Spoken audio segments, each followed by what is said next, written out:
यात्रोत्सव विशेषांक प्रकाशित करतो आहोत। या अंकाचं वैशिष्ट्य काय आहे थोडक्यात मी सांगेन की या अंकामध्ये आध्यात्मिक दृष्टीने अतिशय मोलाचं ज्ञान आपल्याला मिळणार आहे, ज्यामध्ये राठी महाराज आहेत, लोणेरकर महाराज आहेत, बेलापूरकर महाराज आहेत, समिहन महाराज पंढरपूरकर यांचा लेख आहे।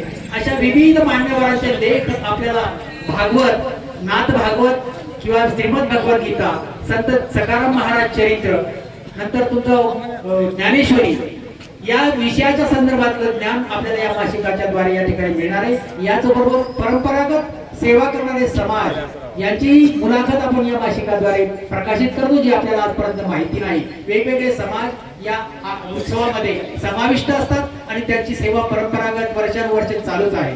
तसेच एकनिष्ठ सेवेकरी जे आहेत या सेवेकऱ्यांचे अनुभव सुद्धा या मासिकामधून आपल्याला पाहायला मिळतील। सोबत राशी भविष्य आहे। या मासिकाची वार्षिक वर्गणी फक्त 500 रुपये आहे। 500 रुपयात दर महिन्याचा अंक प्रकाशित झाला तर हे ज्ञान आपल्या घरापर्यंत पोहोचणार आहे। मला असं वाटतं की प्रत्येक सेवेकरी या ठिकाणी उपस्थित असलेले सर्व भाविक भक्त महाराजांचे सेवेकरी आहेत, सर्वांना अध्यात्माची आवड आहे, हे ज्ञान समजून घेण्याची जिद्द आहे आणि म्हणून जेवढ्या मोठ्या संख्येने आपण या ठिकाणी उपस्थित आहोत तेव्हा मी विनंती करेन की या मासिकाची वर्गणी भरून हे मासिक आपल्या घरी यावं, हे ज्ञानामृत आपल्या घरापर्यंत पोहोचावं अशी मी सर्वांना विनंती करेन। सभासद व्हा, मासिक आपल्या घरी येऊ द्या आणि मासिकातलं ज्ञानामृत प्राशन करून आपल्या जीवनाचा या मासिकाद्वारे किंवा ज्ञानाद्वारे उद्धार करून घेण्याचाही प्रयत्न करूया अशी मी सर्वांना विनंती करतो। आणि मासिकाचं पुढील प्रकाशन करण्यासंदर्भातलं विवेचन राहुलदादा देशमुख यांनी करावं अशी मी त्यांना विनंती करतो। मासिकाचं विवेचन मनु महाराजांच्या हस्ते करण्यात यावं, सुचित मंडेकर महाराज।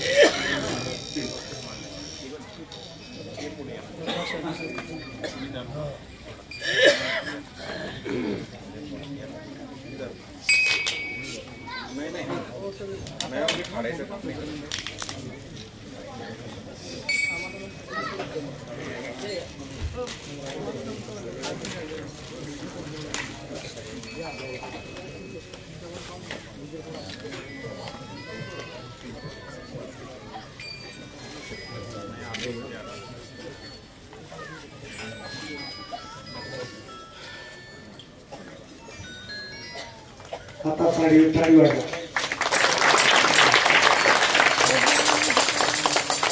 सद्गुरु सकाराम महाराज की जय।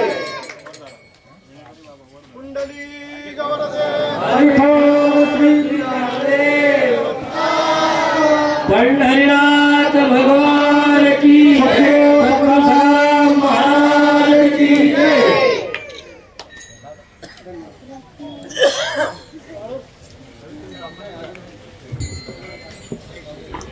ज्ञानदेव तुका